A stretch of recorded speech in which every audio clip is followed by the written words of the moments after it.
Hi everyone and welcome to day 11 of 31 Days of Tarot Challenge by Ethony.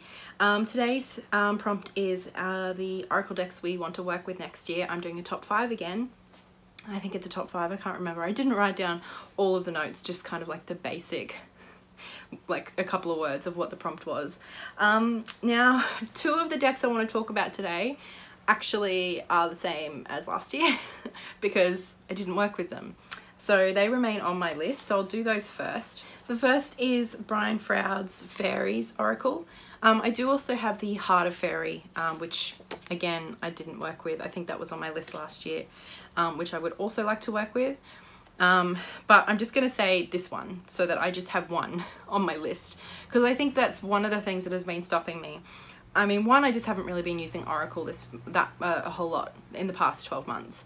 Also, I'm already a little bit intimidated by this deck and the book and all of the, you know, the reputation that the deck has.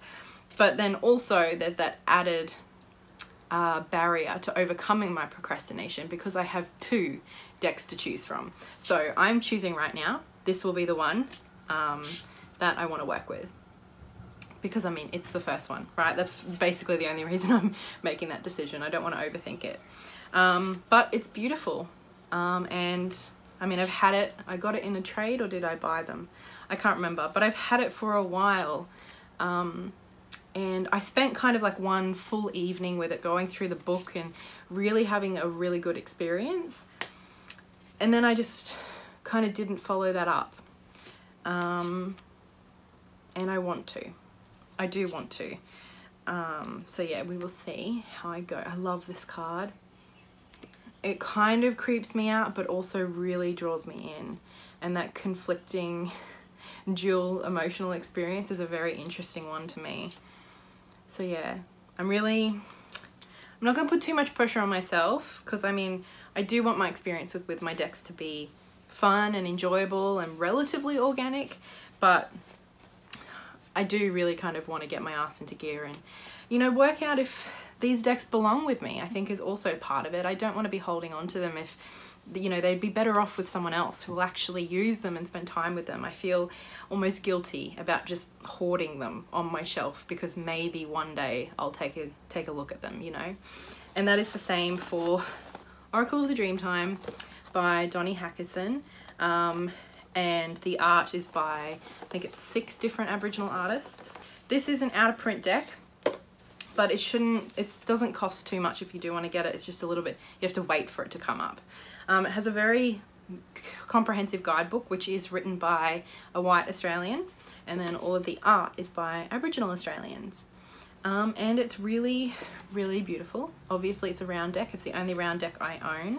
I've been wanting to work with this one. I've had it for quite, I think about a year and a half.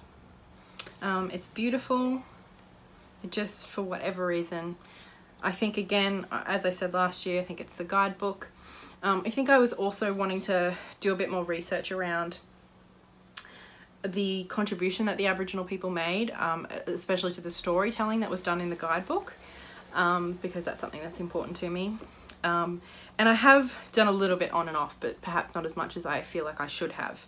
And it seems to me that it has been approached in a respectful, authentic way. And I do really like the fact that although the white author wanted to create an Aboriginal deck, she did so in collaboration with Aboriginal artists, which I think is a really positive thing. The next 3 were all gifts this year. The first I've had for the longest, it's the Tree of Life Oracle.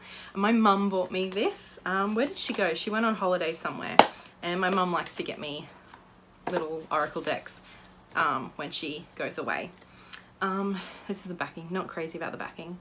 It would be quite cool without that text, but anyway. But this is a really pretty deck. It's beautiful. And one of the things I like is the fact that even though it's very earth-based, tree-based, plant-based, it's not just based on, oh, this is an elder tree and this is what it means because that's the correspondence. It's a little bit more, I don't know, like descriptive. So it's not so much based on, or at least the imagery and the keywords, they're not so much just based on the type of tree, the species of tree. There's a bit more going on that's a bit more approachable to someone like me who can't even tell different trees apart when I'm walking in the park. Now the next two are also plant-based oracles. These are kind of sister decks that Blair bought me for Christmas, which I'm very, very happy and grateful about. And they're just beautiful.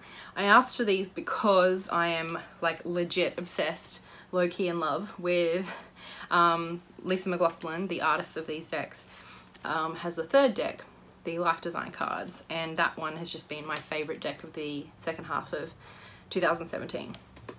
So I wanted to kind of play around with her other decks, and so Blair bought them for me, which I'm very excited about. But yeah, I'm kind of waiting to see. I'm definitely going to use them. I've already started using this one a little bit, done a couple of draws with it.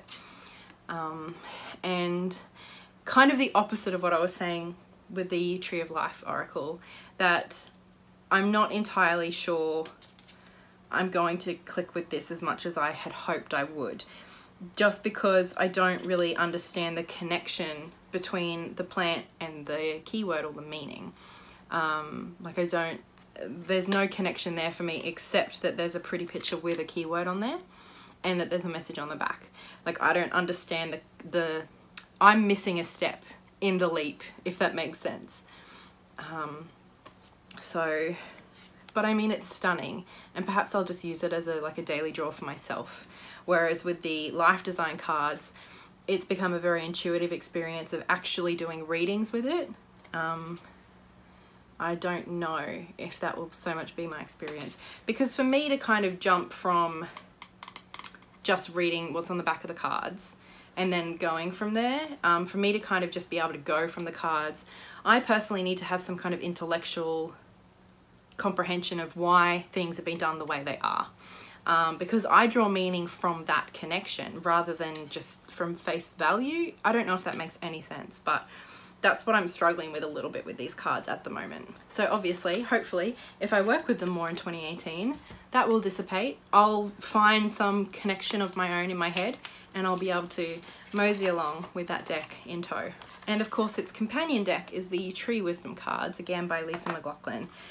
This one I haven't worked with at all, because I just want to focus on one at a time. I don't want to kind of confuse the situation by trying to jump in with both at the same time, because they're so similar. I just feel like I want to get to know them individually. So it's stunning. I absolutely adore Lisa's work, and the quality of these cards is incredible. I think it's my favorite cardstock I've ever felt on any Oracle deck. So yeah, definitely want to work with this one, but after I've kind of already spent a bit of time with the Plant Ally first. So those are the 5 Oracle decks I'm planning on spending some quality time with this year. Hopefully I'll actually make a bit more time and space in my practice for Oracle decks, because I think in large part that's been my problem with my Oracle collection, is that I just don't use it as much as I do tarot these days. But that's okay. I mean, I have a lot fewer Oracle decks than I do tarot, so it's not a big deal. But these are the ones that I want to spend time with. So I hope you guys enjoyed this video. I can't wait to watch all of yours. If you're not following along for whatever reason, you don't have a channel, let me know in the comments just so we can chat.